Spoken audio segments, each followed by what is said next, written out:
গত বছর লিগের প্রথম ৩ ম্যাচেই তাক লাগিয়ে দিয়েছিলেন বার্সেলোনার ডিফেন্সিভ মিডফিল্ডার মার্ক বার্নাল।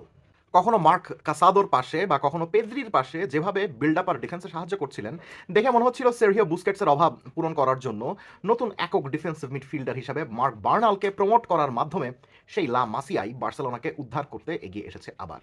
বুস্কেটসের মতো লম্বা, হ্যাংলা পাতলা, বিভিন্ন ধরনের পাস দিতে পারেন পেছন থেকে, ইন্টারসেপ্ট করে বল কেড়ে নেওয়ার ধরনও মোটামুটি একই রকম লাগছে। সঙ্গে লামাসিয়ায় বড় হওয়ার কারণে দুর্দান্ত পাসিং রেঞ্জ। বার্নালের মধ্যে বুস্কেটসের ছায়া দেখছিলেন অনেকেই। আমি নিজেও বিভিন্ন ভিডিওতে বলেছিলাম যে বার্নালের পাশাপাশি পেদ্রি এবং গাভি এই তিনজনকে যদি বার্সেলোনা ফিট পায় সম্পূর্ণ সিজনের জন্য এবং এই তিনজনের মধ্যে যদি কম্বিনেশন গড়ে ওঠার মতো সময় দেয়, তাহলে এই তিনজনের বিশ্বজয়ী মিডফিল্ড ট্রায়ো গঠন করার ক্ষমতা রয়েছে। কিন্তু এরপরে এসিএল এর বাজে ইনজুরিতে পড়ে পুরো মৌসুমের জন্য মাঠের বাইরে চলে যান মার্ক বার্নাল। বয়স কম, এরপর এত বাজে ইনজুরি, সবকিছু মিলিয়ে সন্দেহ ছিল বার্নাল কি আদৌ পুরো ফিট হয়ে আগের স্টাইলে মাঠে ফিরতে পারেন কিনা। সেই সন্দেহটা আপাতত চলে গিয়েছে। এই মৌসুমের এই পর্যায়ে বার্সেলোনার কোচ হান্সি ফ্লিক বার্নালকে টুকটাক ইউজ করছেন। বুঝেছেন মাত্রই এত বাজে একটা ইনজুরি থেকে ব্যাক করা এত কম বয়সী খেলোয়াড়ের উপর ওয়ার্কলোড বাড়িয়ে দেওয়ার ফল ভালো নাও হতে পারে। ফিট হয়ে আসার পর মার্ক বার্নাল এখনো সম্পূর্ণ ম্যাচ খেলেননি, অল্প অল্প খেলছেন। সর্বোচ্চ এক হাফ খেলেছেন একটা ম্যাচে খুব সম্ভবত। অন্যান্য ম্যাচে শেষের ১০-২০ মিনিট করে খেলছেন, মূলত বেঞ্চেই বসে থাকছেন। তবে যখনই খেলতে নামছেন তখনই তার খেলার স্টাইলের মধ্যে একটা ব্যতিক্রম আমরা লক্ষ্য করছি। কি সেটা? সেটা নিয়ে আজকের ভিডিও। ইনজুরিতে যখন ছিলেন তখন বুঝতে পেরেছিলেন শরীরে শক্তি বাড়াতে হবে, না হয় মিডফিল্ডের প্রতিপক্ষ বুলি করবে প্রতিনিয়ত। বল পায়ে লামাসিয়া প্রদত্ত দক্ষতার পাশাপাশি যদি মিডফিল্ডে ফিজিক্যালিটি ও এনার্জি শো করেন, তাহলে তাকে আটকানোর মতো কেউই থাকবে না। হুটহাট করে ক্যারিয়ার ঘাতি ইনজুরিতেও পড়তে হবে না। কোপেনহেগেন, এলচে, আলবাসেতে কিংবা রিয়াল মায়োর্কা প্রত্যেক ম্যাচেই বার্নালের খেলা দেখে মনে হয়েছে তিনি আগের চেয়ে আরও বেশি শক্তিশালী, আরও বেশি ক্ষিপ্র। প্রতিপক্ষের সঙ্গে গ্রাউন্ড আর এরিয়াল ডুয়েলে মুখোমুখি হতে ভয় পাচ্ছেন না মোটেও। আরও বেশি প্রেস করতে উন্মুখ তিনি। তবে আরেকটা যেই ইম্পর্টেন্ট জিনিসটা চোখে পড়ছে সেটা তার এনার্জি বা ফিজিক্যালিটি বাড়ার কারণেই কিনা তিনি আগের থেকে আরো অনেক বেশি বক্স টু বক্স রান নিচ্ছেন। তার এনার্জি অনেক বেশি হয়ে গিয়েছে, এ কারণেই তিনি যতক্ষণই মাঠে রয়েছেন আগের থেকে অনেক বেশি প্রেস করছেন। কাজেই অনায়াসেই তাকে এখন আর শুধু ডিফেন্সিভ মিডফিল্ডার নয়, বরং চাইলেই এখন বক্স টু বক্স মিডফিল্ডারও কিন্তু বলা যেতে পারে। কয়েকদিন আগে মায়োরকার বিপক্ষে নিজের প্রথম গোলটাও পেয়েছেন বার্নাল। যেভাবে দুর্দান্ত একটা রান নিয়ে টেকনিক্যালিটি দেখিয়ে গোলটা করেছেন, দেখে পাকা স্ট্রাইকারই মনে হয়েছে, বা এমন কেউ যে কিনা প্রথাগত ডিফেন্সিভ মিডফিল্ডারের থেকে আরো একটু সামনে খেলেন। বার্সার যুব দলে যে নাম্বার 10 হিসেবে খেলতেন, সেটা বার্নালের এই গোল আর সাম্প্রতিক সময় তার খেলার স্টাইলেই কিন্তু স্পষ্ট। আজকালকার ডিফেন্সিভ মিডফিল্ডাররা যে শুধু ডিফেন্সের সামনেই থাকেন, বেশি ঘোরাঘুরি করেন না, ব্যাপারটা কিন্তু তেমন নয়। পিএসজির ভিত্তিনিয়া কিংবা লিভারপুলের রায়ান গ্রাভেনবার্গ বা ম্যানচেস্টার সিটির রদ্রি, এদের খেলার স্টাইল দেখে কিন্তু আমরা মোটামুটি এই জিনিসটাই বুঝতে পারবো। তারা কিন্তু সিটিং ডিফেন্সিভ মিডফিল্ডার নন, তারা ডিফেন্সের সামনে ঠায় দাঁড়িয়ে থাকেন না, তারা রোমিং করতে থাকেন, তারা ঘুরতে থাকেন।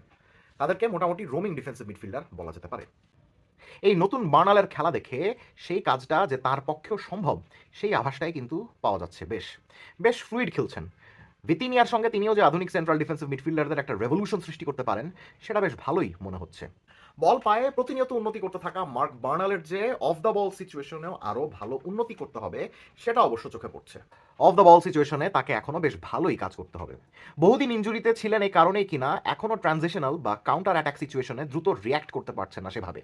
প্রতিপক্ষ যখন আক্রমণ করে, তখন একজন আদর্শ ডিফেন্সিভ মিডফিল্ডারের কাজ হলো অফ দ্য বল পজিশনে নিজেকে এমনভাবে স্থাপন করা যাতে প্রতিপক্ষের পাসিং লেনগুলো আটকে যায়। এ ব্যাপারে এখনও বার্নালের উন্নতির জায়গা রয়েছে বলে আমি মনে করি। ঠিকঠাক মতো পাসিং লেনগুলো বন্ধ করতে পারছেন না দেখে মাঝে মধ্যেই বার্সার মিডফিল্ডে ফাঁকফোকরের সৃষ্টি হচ্ছে। এটাও একটা কারণ কিন্তু, যে কারণে আমার মনে হচ্ছে যে বার্নাল এখন শুধুমাত্রই একজন ডিফেন্সিভ মিডফিল্ডার নন, বরং তিনি আস্তে আস্তে একজন বক্স টু বক্স মিডফিল্ডারে পরিণত হচ্ছেন। আগে যেটা বললাম, প্রতিপক্ষের সঙ্গে গ্রাউন্ড আর এরিয়াল ডুয়েলে মুখোমুখি হতে ভয় পাচ্ছেন না ঠিকই, কিন্তু ডুয়েলে মুখোমুখি হওয়ার পর তার অ্যাগ্রেশন আর রিফ্লেক্সে একটু ঘাটতি দেখা যাচ্ছে। ফলে দেখা যাচ্ছে শুরুতে তার খেলার ধরন ও শরীরের গড়ন দেখে পরবর্তী সেরহিও বুস্কেটস ভাবা হলেও এখনকার খেলার স্টাইলে মনে হচ্ছে না বুস্কেটসের মতো একক নাম্বার 6 বা একক ডিফেন্সিভ মিডফিল্ডার হিসেবে ডিফেন্সিভলি বার্সেলোনাকে সলিডিটি দেওয়ার মতো সামর্থ্য রয়েছে তার। বরং মনে হচ্ছে তার ওই সলিডিটি অর্জন করার জন্য আরও সময় লাগবে।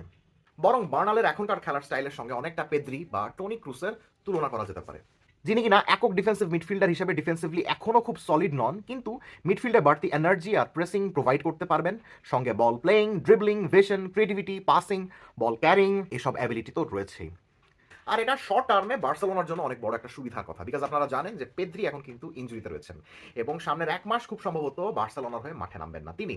তাই বার্সেলোনা যদি এমন একজন খেলোয়াড়কে মাঠে খেলায় যে কিনা মোটামুটি পেদ্রির মতোই ক্যারেক্টারিস্টিক্স শো করছে, সেটা কিন্তু বার্সেলোনার ক্ষেত্রেই ভালো। তবে বয়স এখনো 18, সেটাই সবচেয়ে বড় সুবিধার কথা বার্সেলোনার জন্য। বার্সেলোনা এখন বার্নালকে পেদ্রির মতো বানাতে চায় না বুস্কেটসের মতো বানাতে চায়, সেটার জন্য এখনো বেশ কয়েক বছর সুযোগ পাচ্ছে তারা। আগামীতে বার্সেলোনার জার্সি গায়ে পেদ্রি এবং বার্নালের জুটি দেখা যাচ্ছে, এটা নিশ্চিত। কারণ সেই জুটিতে বার্নালের ভূমিকা আদর্শ ডিফেন্সিভ মিডফিল্ডারের মতো হবে নাকি নাম্বার 8 বক্স টু বক্স মিডফিল্ডারের মতো হবে, এখন সেটাই দেখার বিষয়। কমেন্ট সেকশনে জানিয়ে দিবেন আপনি বার্নালের খেলার স্টাইল দেখে কি ভাবছেন। Let's have a discussion.